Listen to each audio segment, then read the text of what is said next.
te agradecer em nome de Jesus. Aleluia. Amém. Amém. Podem assentar, queridos. Irmãos,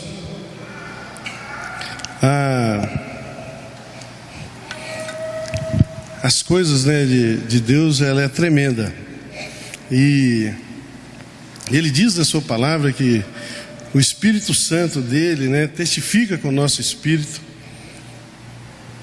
E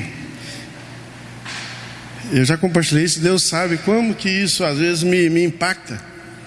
Quando tem uma confirmação a respeito daquilo que a gente está preparando para compartilhar através de louvores, das outras ministrações.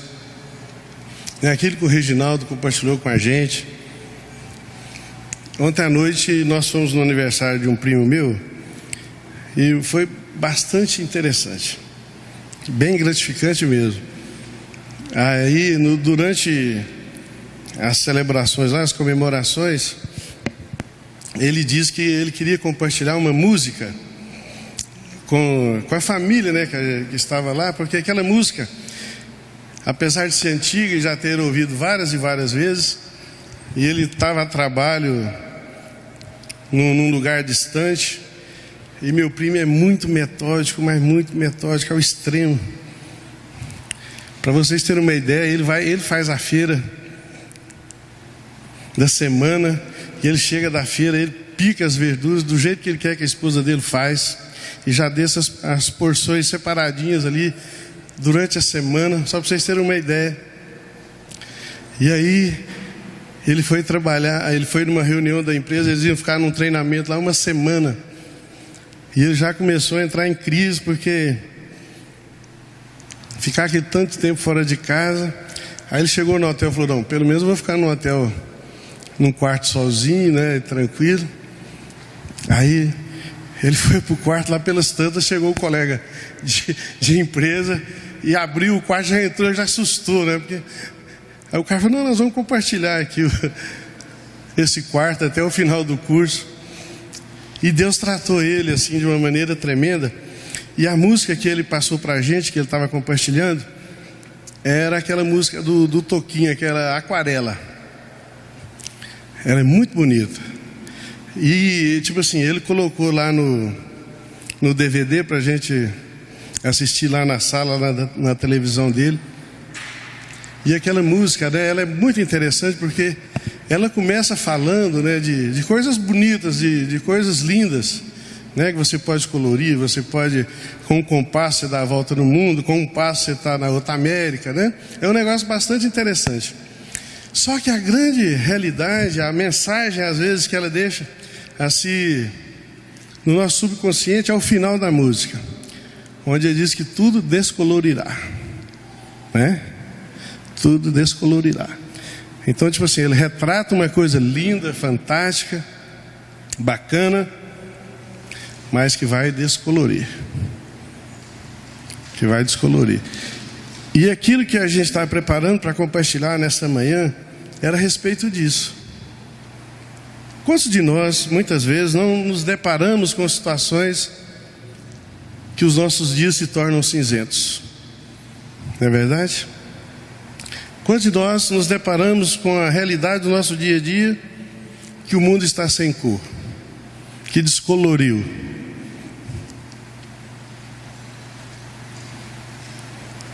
Por mais que a gente tenha buscado essa vida colorida, essa vida harmoniosa, prazerosa, mas às vezes os nossos dias se tornam cinzentos. Às vezes os nossos dias se tornam sem cor. E quando ele passou aquela música, né, e compartilhou sobre isso, que ele ouvindo essa música lá no quarto, no celular dele, ele começou a meditar sobre a vida dele, sobre essas coisas metódicas, né? Ele não gosta de dividir o banheiro. Se alguém falou assim: eu não vou dormir, porque se esse cara levantar eu vou acordar. E aí ele falou: rapaz, aquilo começou falar ao meu coração essa música, porque eu entendi que era um momento assim que Deus falou: olha, descoloriu. Você não vai estar lá no aconchego da sua casa, com tudo aquilo que lá na sua casa você que determina, né? Você que está no controle de todas as situações. Aí me pediram para orar. Aí eu testemunhei, falei: olha, esse cântico aí, essa música aí vai testificar aquilo que eu quero compartilhar amanhã na igreja. Mas então, irmãos, infelizmente, aquilo que o Reginaldo falou aqui a respeito da gente muitas vezes entrar em depressão ou entrar em questionamento com Deus, não é só aquelas pessoas que não têm intimidade, não é só daquelas pessoas que não conhecem. Faz parte da nossa realidade, do nosso dia a dia. Pessoas, né, que têm buscado a Deus, que têm andado com Deus, que têm buscado a Deus, e às vezes acontece isso. A gente vê isso na palavra de Deus. Com grandes nomes da palavra de Deus aconteceu isso.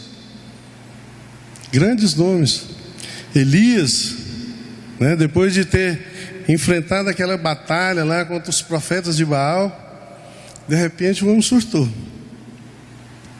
Entrou em depressão, se escondeu, foi para dentro do buraco.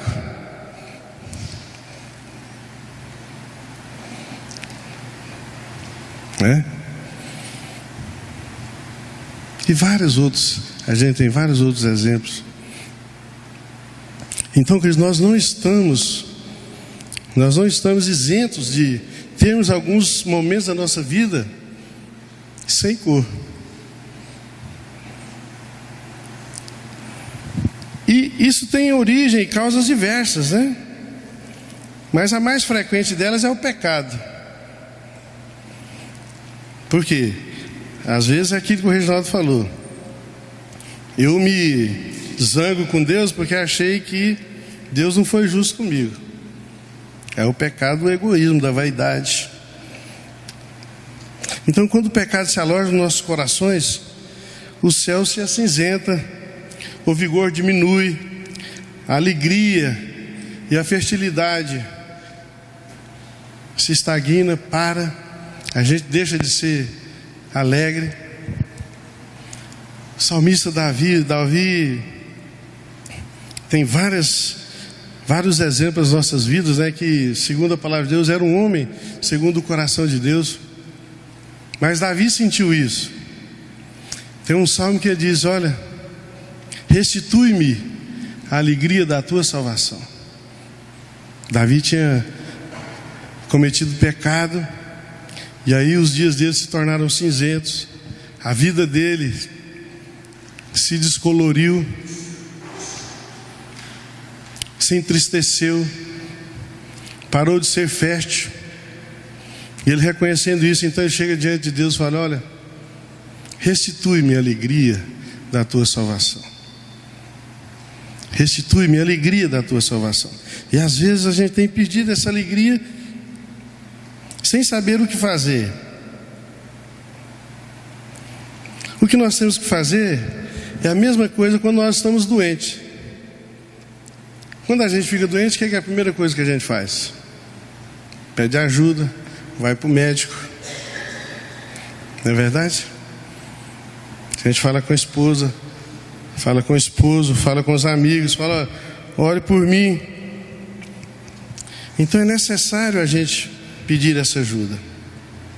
É necessário a gente ter essa renovação da nossa alma, no nosso interior, no centro da nossa existência. É necessário um fervor, um vigor espiritual, a volta ao primeiro amor. A volta ao primeiro amor, né? Tem um cântico bastante interessante, fala que eu quero voltar ao primeiro amor. Quando a gente fica nesse, né, com esses dias down, com esses dias meio para baixo, é porque a gente está longe. Porque a gente está longe do amor de Deus. A gente está longe da vontade de Deus. A gente está longe de entender aquilo que é a vontade de Deus para as nossas vidas. Que a vontade de Deus, nós sabemos que ela é boa, perfeita e agradável. E às vezes o meu entendimento não é esse. Eu queria que fosse assim, eu queria que fosse assado, eu queria que fosse diferente.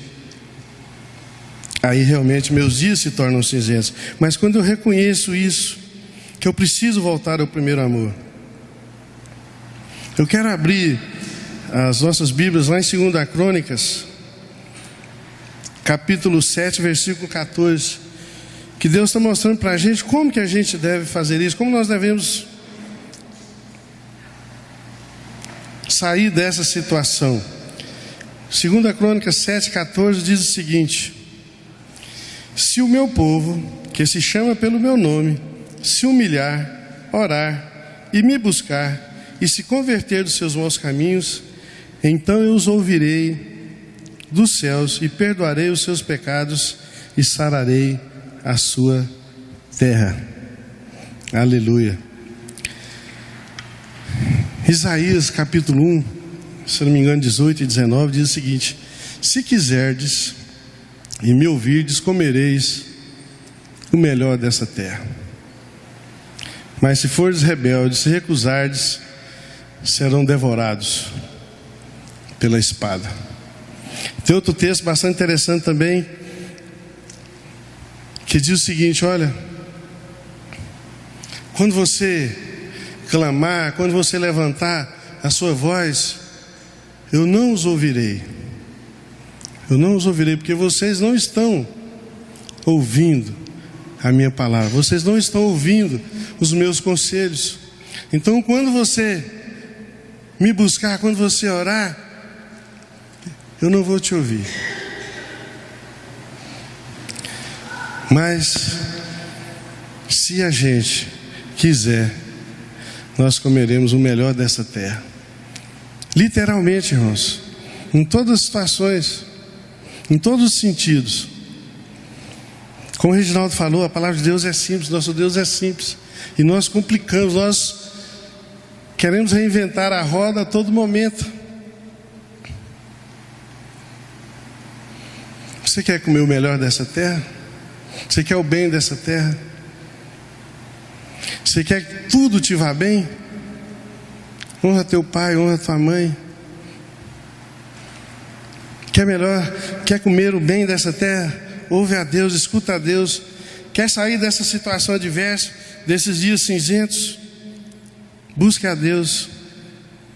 Se o meu povo, que se chama pelo meu nome, se humilhar, orar e me buscar, e se converter dos seus maus caminhos, então eu os ouvirei dos céus e perdoarei os seus pecados e sararei a sua terra. Aleluia, irmãos. Então, segundo essas palavras, uma renovação do nosso vigor espiritual deve ser precedida de alguns passos. E o primeiro passo é a gente nos despirmos do nosso orgulho.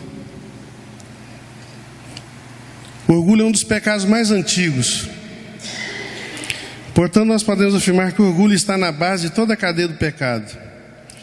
O orgulho afasta as pessoas de qualquer tipo de ajuda, afasta as pessoas de Deus. Por quê? Eu sou capaz, eu não preciso de ajuda. Minha posição, meu dinheiro, isso é que é a minha ajuda, isso que é o meu socorro. Então o orgulho nos afasta dos nossos irmãos, nos afasta do nosso Deus. Lembra quando aquele jovem rico chega para Jesus e fala: mestre, o que eu devo fazer para herdar a vida eterna? E Jesus então fala: você guarda os mandamentos, faz isso, faz aquilo. Eu creio que ele falou assim: poxa, estou dentro, né? Tudo isso eu faço. Aí Jesus falou: então você vai e vende tudo que você tem e segue-me. E a Bíblia diz que aquele jovem saiu bastante entristecido, porque era dono de muitas propriedades. Então o orgulho que ele tinha de estar à frente de Jesus e dizendo que era cumpridor de todas as coisas, Aí Jesus falou: olha, então você tem que se desfazer de tudo aquilo que você tem. Mas o orgulho dele foi o maior. Como que as pessoas iriam enxergar ele depois? Como a sociedade iria enxergar ele depois? Fala, esse cara é louco. Cara, dono de muitas propriedades, vendeu tudo e agora não tem nada. Os irmãos estão entendendo o que eu estou dizendo? Né?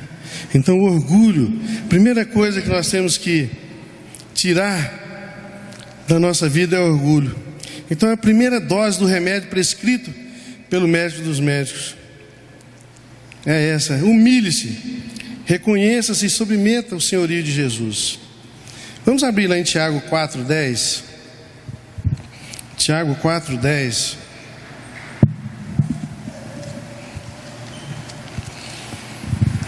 Tiago 4:10 diz o seguinte: humilhai-vos na presença do Senhor, e Ele vos exaltará.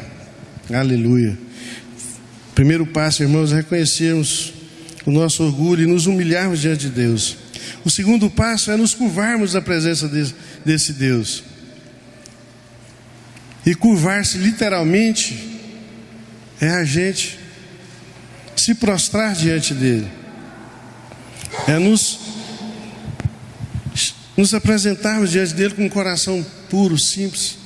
Tem muitas formas da gente orar. Mas quando nós estamos nos curvando diante de Deus, nós estamos com um coração quebrantado, um coração contrito, um coração que está apto para receber do nosso Deus. Quando nós nos dobramos na presença de Deus, as nossas forças são renovadas, os nossos horizontes se tornam mais coloridos. Então a segunda dose prescrita por esse médico dos médicos é: curva-se, reconheça-se, submeta-se ao senhorio de Jesus. Eu quero ler Mateus 6, versículo 26. Mateus 6, 26.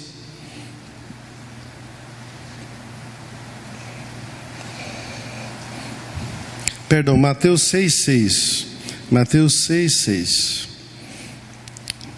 Tu, porém, quando orares, entra no teu quarto e fecha a porta, e orarás a teu pai que está em secreto, e teu pai que vem em secreto te responderá. A gente meditou outro dia sobre aquele fariseu que estava no monte e cheio de orgulho, se vangloriava também diante de Deus. Falava: obrigado, porque eu não sou como um desses pecadores. Obrigado porque eu não sou como esses aí. E a Bíblia diz que do lado tinha um outro irmão, que nem sequer ele ousava levar os seus olhos para Deus, mas ele dizia: Senhor, compadece de mim, tem misericórdia de mim, porque sou pecador. E a Bíblia diz então que quem voltou justificado para casa? Aquele que estava com o coração humilde, entendendo que precisava da graça de Deus, que precisava do perdão de Deus, que precisava do seu socorro, que precisava do seu auxílio. Então, quando nós formos orar, a gente entra para o nosso quarto, fecha a nossa porta e oramos a Deus que está em secreto, e Ele que vê tudo em secreto nos recompensará.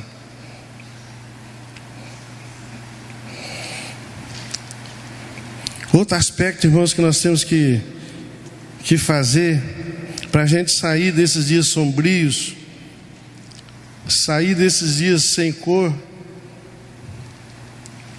é aquilo que o Reginaldo falou: nós temos que nos mexermos. A igreja é um organismo vivo, que está constantemente em movimento. O comodismo, irmãos, tem sido um grande empecilho no crescimento da igreja. O comodismo tem sido um grande empecilho no crescimento da igreja. Falo de mim, viu, irmãos? Falo de mim. Nosso trabalho, os nossos afazeres, a nossa correria do nosso dia a dia. tem nos levado ao comodismo diante de Deus. E a gente justifica para Deus: olha, o Senhor conhece meu trabalho, o Senhor sabe como é que é a minha agenda do meu dia a dia, como que eu corro. O dia tinha que ter 30 horas. Se o dia tivesse ter 30 horas, meu Deus, teria feito 30 horas. Então 24 horas é o tempo suficiente para a gente fazer tudo aquilo que a gente deve fazer e ter tempo para buscar as coisas de Deus. Então a ideia de que alguém vai fazer a minha parte no reino de Deus, ela é nociva ao corpo. Ela é nociva ao corpo. Aquilo que eu posso fazer, aquilo que eu tenho que fazer, o Alexandre não vai fazer. Ele vai estar fazendo a parte dele, mas aquilo que é da minha responsabilidade, é minha responsabilidade. Eu não posso delegar a outro irmão aquilo que é a minha responsabilidade. Como que eu vou delegar a minha responsabilidade para estar vindo para visitar um amigo meu, para visitar alguém da minha família que está enfermo, que está passando por dificuldade? Posso convidar para ir comigo, né? Como que o Will vai chegar na casa de alguém que ele nunca viu e que é meus amigos, que é minha família? Então, queridos, nós precisamos nos mexer. Nós precisamos nos mexer. A Bíblia nos ensina que aquele que põe a mão no arado não pode olhar para trás. Nós não somos daqueles que retrocedem, né? Nós somos aqueles que avançam, e avançam para o nosso alvo. Então, se nós buscamos uma cura, se nós buscamos renovação espiritual, nós buscamos avivamento, se nós buscamos dons, se nós buscamos amadurecimento, nós teremos que nos mexer. Nós temos que sair da nossa zona de conforto. Muito difícil, irmãos, sair da zona de conforto. Difícil. Não é fácil. Se a gente não tiver força de vontade, se a gente não tiver um ânimo dobrado, se a gente não buscar auxílio na palavra de Deus, se a gente não buscar assim uma renovação, né? Ele fala que Ele renova as nossas forças. Então nós temos que sair da nossa zona de conforto. Deus disse a Salomão: fala ao povo que se mexa, que busque a minha face. Então nós teremos que ler mais, teremos que participar mais da comunhão, enfim, investir pesado no reino. Temos que investir pesado no reino, investir mais na comunhão.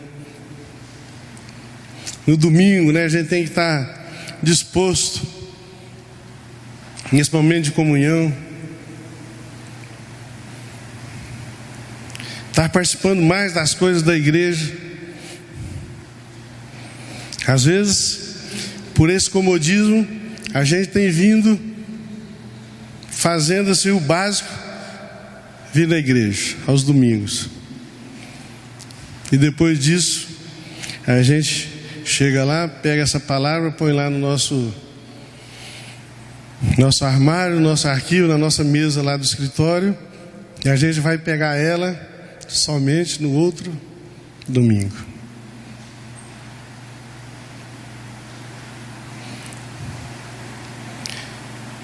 A Bíblia diz que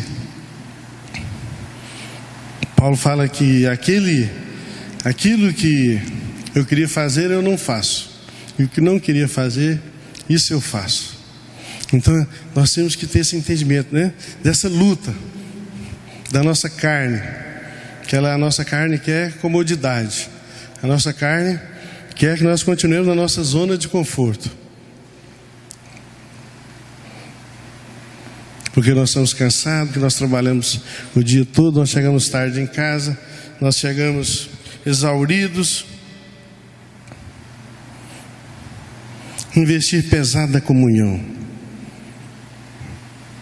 O Reginaldo falou aqui também que a igreja primitiva, eles se reuniam, faziam tudo em comum. Se reuniam para as refeições,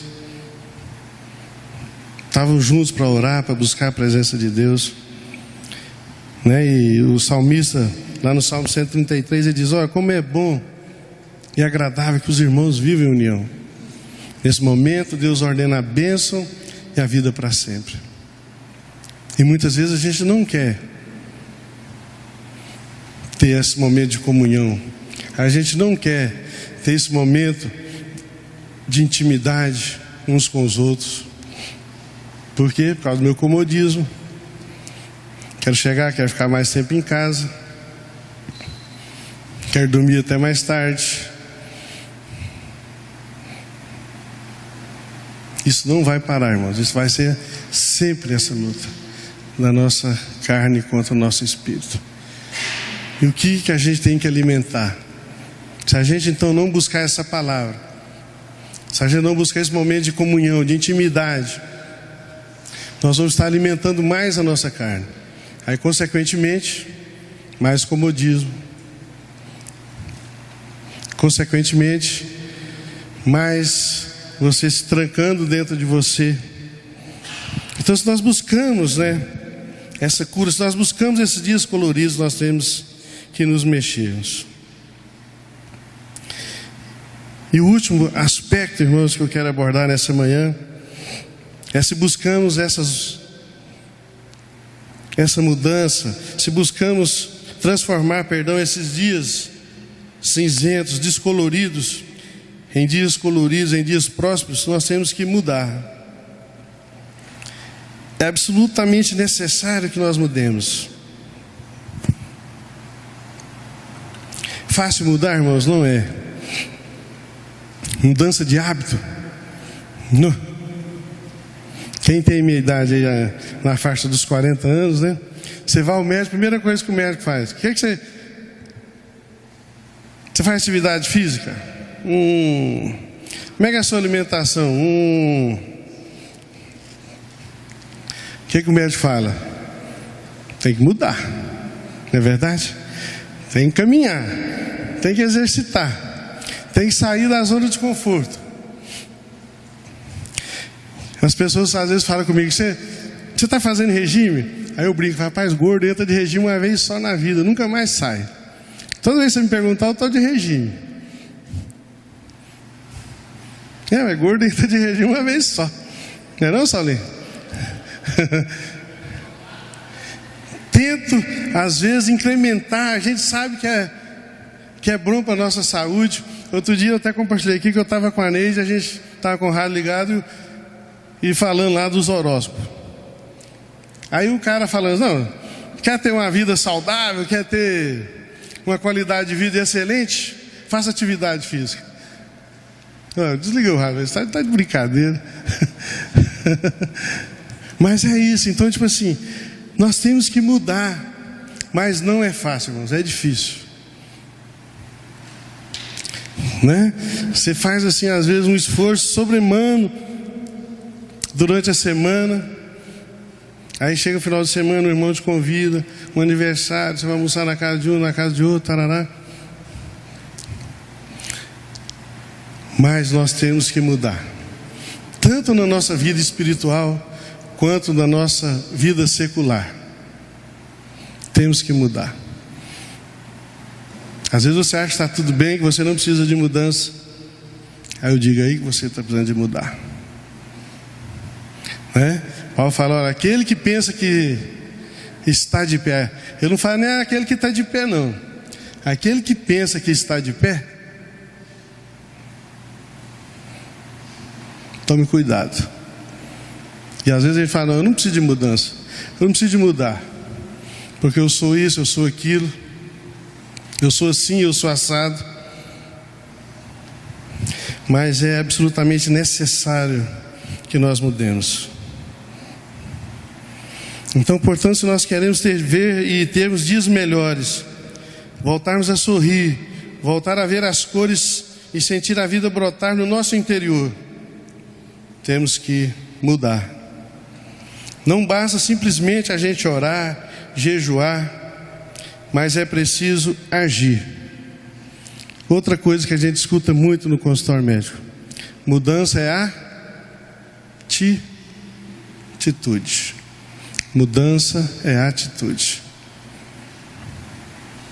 Se a gente não tiver atitude, a gente não consegue mudar, em todos os aspectos. Mudança é atitude. E eu digo de cadeira, é muito difícil, mas precisamos mudar. Então a última coisa prescrita, né, por esse médico é a mudança.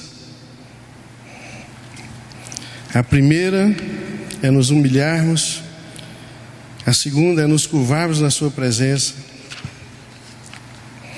Depois é sair do nosso comodismo, é nos mexermos. E a última é a mudança. Mudança significa atitude. Vamos colocar de pé.